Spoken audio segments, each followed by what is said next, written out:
Hello everyone and welcome back to Bandai Product and Figure Review. I have a really cool video for us today since I just finished watching the new Gundam Seed Freedom movie, which I thought was awesome. Highly recommend you go see it. I only got to watch it in dub, so any of you that are sub watchers, there was a showing before. Hopefully they'll bring that back with its popularity, that other people get a chance to watch it or wait until the DVD comes out. So with that in mind, today's theme video is dealing with Gundam Seed Freedom, and we're going to be looking at a build review today over the Freedom Gundam and the Immortal Justice Gundam. So let's get into the video and roll intro.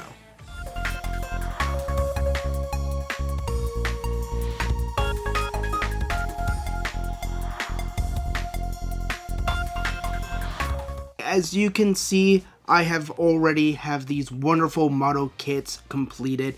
We have the Rising Freedom Gundam and the Immortal Justice Gundam here. I basically had so much fun putting these together, and we'll go over each individual one. So let's start off with the Rising Freedom Gundam. This is the Rising Freedom Gundam 144 scale high grade. This is actually been painted with Gundam markers, and if you're wondering which ones, I use the Gundam Seed Gundam marker set, along with a steel Gundam marker, green holographic, and a jet exhaust color extreme to paint this wonderful Gundam here. So this is a really phenomenal kit. It put together really well. The thing is, it was very sticker heavy, so I decided to try to paint everything with Gundam marker, and as you can see, it didn't turn out too bad. It wasn't the greatest. I probably would have had a better chance if I were to hand paint this or airbrush a lot of the parts, but this was a cool experiment trying out the Gundam markers, and I think it did a fairly good job. It did a phenomenal job overall. So let's start going and dissecting the articulation of this. Let's start off with the head. The head is able to tilt back and forward fairly nice, and left and right. So it's really nice, firm, it's not loose. So whatever pose you are wanting to have it, it will basically stay in that pose. Another thing is the shoulders. So the shoulders can move forward and back. They're not that very, they're very firm is what I'm trying to get at, and it moves forward and back very, very smoothly, so it gives you a really cool articulation range. Moving on to the arms, so it has a nice little hinge here, allowing the arm to move forward and back. The blasters actually was a really interesting concept. It actually had a core inside. So basically you have a core of the gray portion of the blaster and a white casing of the blaster outer edge. But the thing was, this also had a lot of sticker action going on here. So this is actually painted with the Gundam marker red, but I used one of the needle nose tips for that. But overall, it did fairly well. Again, with the gray here, this was a painted piece with the Gundam gray that was in the Gundam marker set here.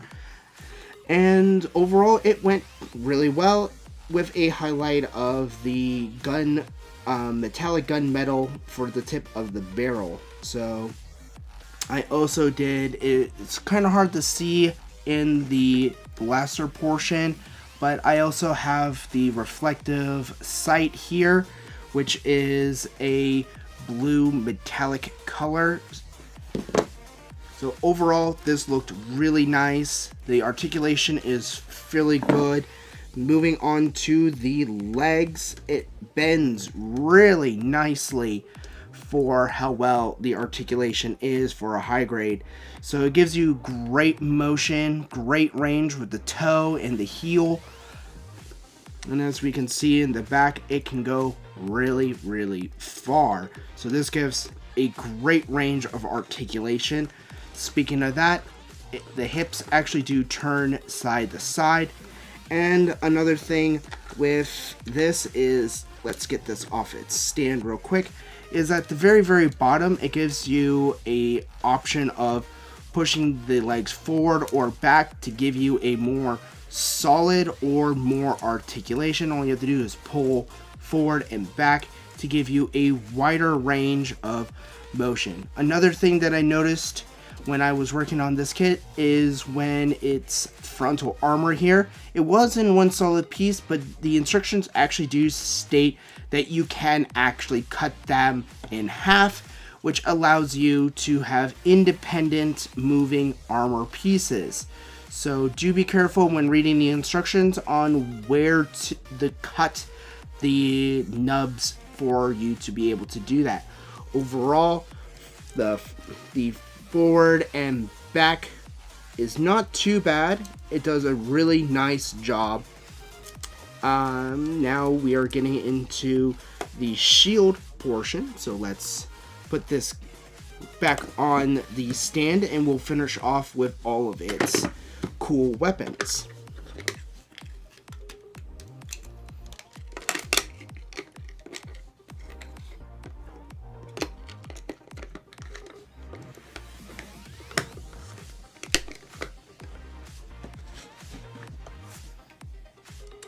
So the shield is fairly good. It comprises of about 2-3 pieces for the actual shell itself, but it comprises of at least 5 different pieces, which is really, really cool because it gives you a lot of ability where you don't have to paint a lot. Like for instance, this was like a concern, but these are actually part of the under shell of this. So this here is a shell on top of this, which is 2 pieces. So it sandwiches together really nice, and it gives us a lot of really cool effects. This part actually slides down just like that. This is for when it gets into its aircraft mode or its aircraft transformation. We'll be actually looking at this one as well. So in order to do that, we just slide this back up. Just be kind of careful not to poke your finger or be able to snap that off. It is still fairly flimsy. So there's this part here, which this actually has a cool energy beam feature to it. So let's take a look at what this all looks like in its energy form. And as we can see, this is what the shield looks like when it's in its energy beam form. And this actually, from what I was seeing in the movie, this actually flies around like a little drone or a funnel. So this literally is like zooming around, hitting things. And so this is actually pretty cool. So you can actually have this on another stand as it's launching away, trying to hit its targets. That would be a really cool diorama idea. But overall, it fits on here fairly well. So these wings actually just fold into like right here and fold out like so. So this gives you a lot of fun playability. It holds fairly nice. It's not really, it snaps into place. So they can pop in fairly easy, as you can see. It doesn't take much, but it also doesn't take much to get them out, which that was always my biggest fear with that. Alrighty, so let's get this in its aircraft form or its flight mode.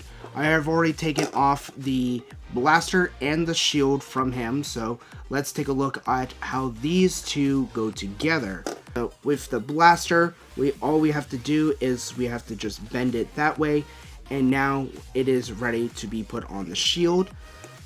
For the shield, like I mentioned earlier, these pieces actually slide up and out of the way. And now we can just put our blaster handle right here and put it right in the shield portion right here, connecting it like so. So now that's basically how it's looking, where the blaster's underneath the airframe of the Rising Freedom. Now let's get the main body transformed. To start off, we just have to tilt the head back here.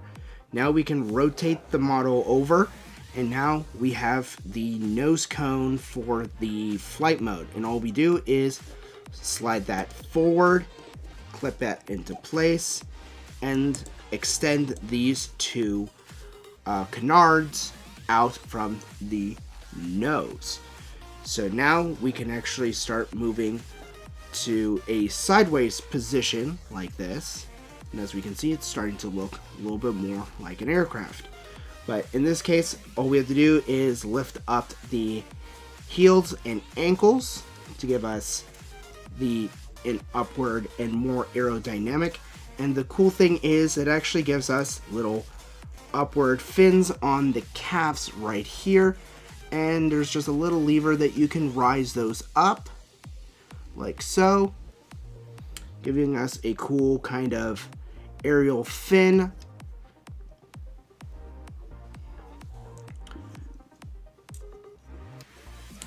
And now this is another part where we're going to have to do is now put the shield and blaster underneath. In order to do that, there is a piece that you actually have to put underneath the model, and both the models we're going to be looking at both have their own version. So this is the version for the Strike Freedom.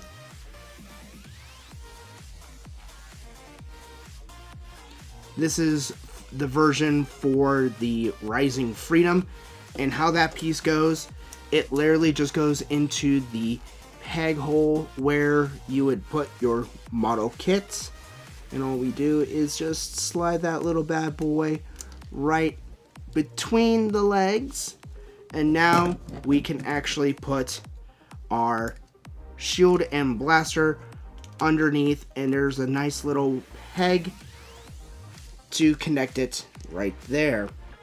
And so now we have it in its flight mode, which is really, really cool. So let's pop this on its stand and take a look. And now, as you can see, this is how everything is attached to the flight mode and how it looks. It looks really, really cool and spectacular. Let me just zoom out a little bit for you guys. And yeah, this is basically how it would come in re-entry and how it would fly around. So this is already looking like a phenomenal transformation. It's really easy to do, and it is really cool. You just need to get the right kind of stand. This may not be the perfect stand for it. As you can see, it's fairly wiggly, wobbly. There are stands that would work better for this, but overall, this is what this one is. So let's move on to the Immortal Justice Gundam. So this is the completed version of the Immortal Justice Gundam, and as you can see, this is more of a closer straight build with minor details with the exhaust Gundam marker. As we can see, it is its normal color.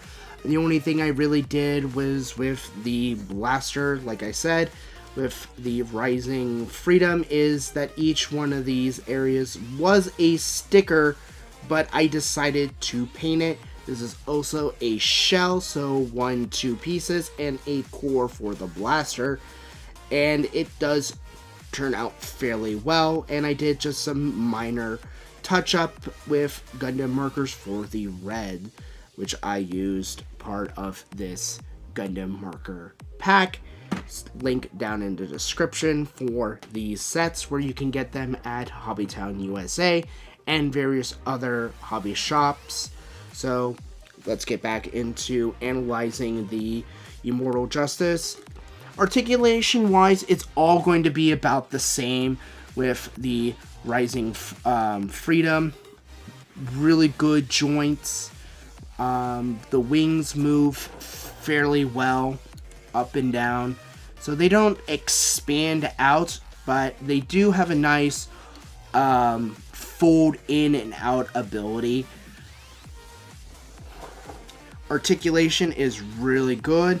It does have these two cool little daggers on each side. You can't really see it on that side, but it has a duplicate of this dagger, which is a really cool thing that they kind of just pop off like that.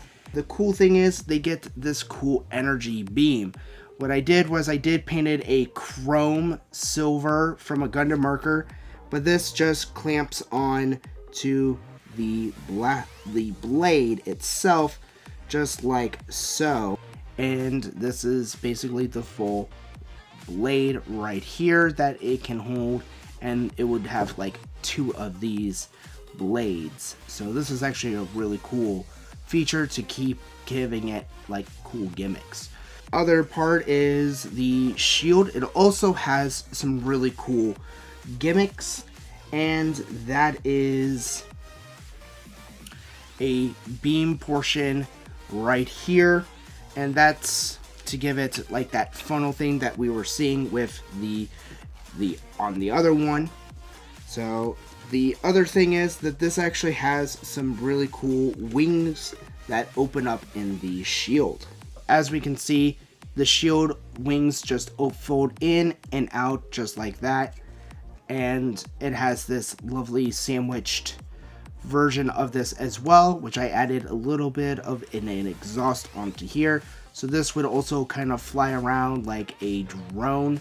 So this is really cool. That just kind of attaches just right onto the arm right here. So this is mostly when it would be in its flight mode. Cool thing is it has a beam laser that can actually attach to the legs, which comprises of these 2 pieces right here that just go from the toe to the shins.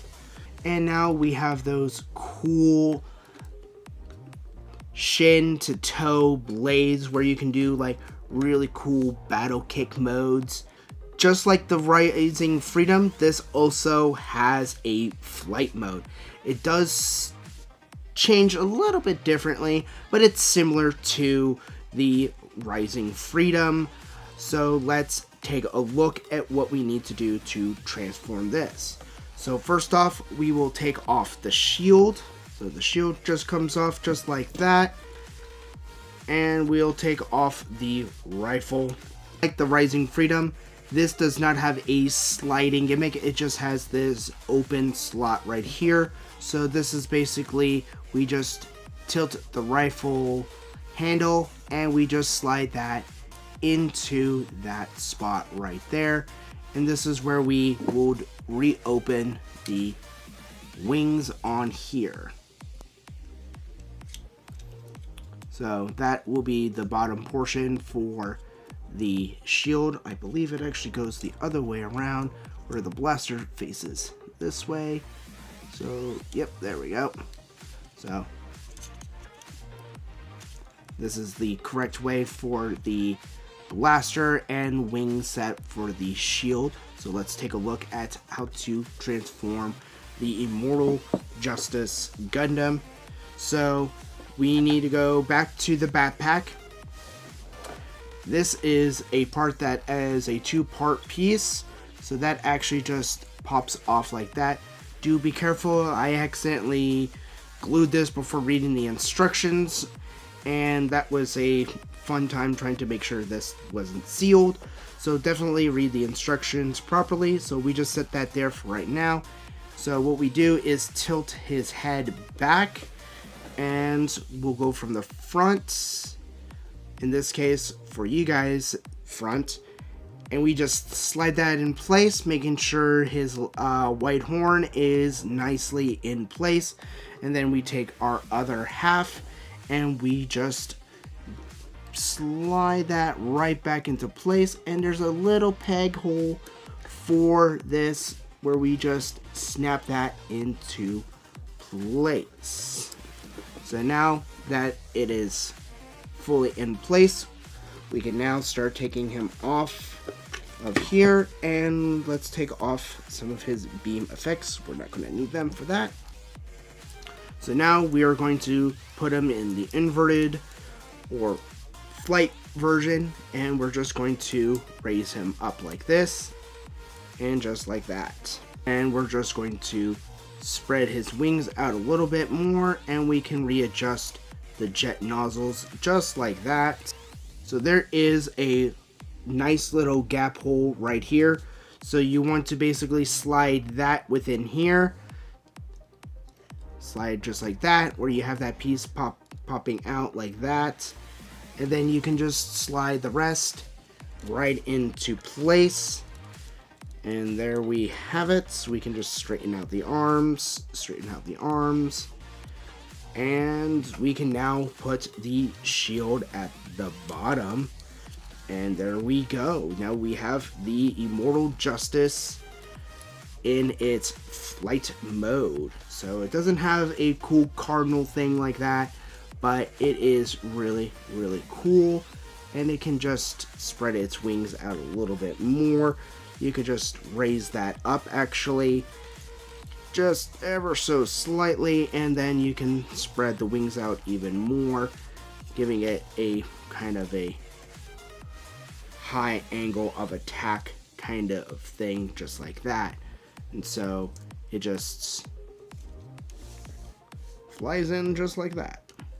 There we have it. We have the Immortal Justice in a flight configuration, and I do say it does look really nice, and they're really fun with this cool kind of transformation. They're very easy to do and very, very fun. So it gives you a lot of play with how well this looks. They do tend to kind of pop off. They're not built like tanks, but overall they're really well done. And as you can see, it didn't take very long to transform these into its flight mode. Let's take a top view of the Rising Freedom Gundam and the Immortal Justice Gundam. And as you can see from the top view, they look phenomenal in their aircraft forms. This angle really does it justice, showcasing all of the cool fins and aircraft mods that this actually has. So this does a really nice job. And as we can see, there's different foldings and stuff like that that we can do. And overall, this actually turned out to be a really good painting experiment with the Gundam marker sets, and this one is specifically designed for Gundam Seed, so these are going to give you all of the colors that you're going to need to really build and paint these together. I did do a little bit of a modification with extra colors, such as a blue metallic color for a lot of the holographic sights and eyes, which I did in green unless it required it in blue. And then I did a lot of silver, and this is a gunmetal extreme, and this works really well for a lot of the blaster tips. So definitely look forward to tutorials on how to use these Gundam markers in the future. But overall, this turned out really well with a lot of the detail. Again, this was very sticker heavy, so if you're just starting out, I would highly recommend just using the sticker sheets. It'll get you what you want, and it'll make it look fairly good too.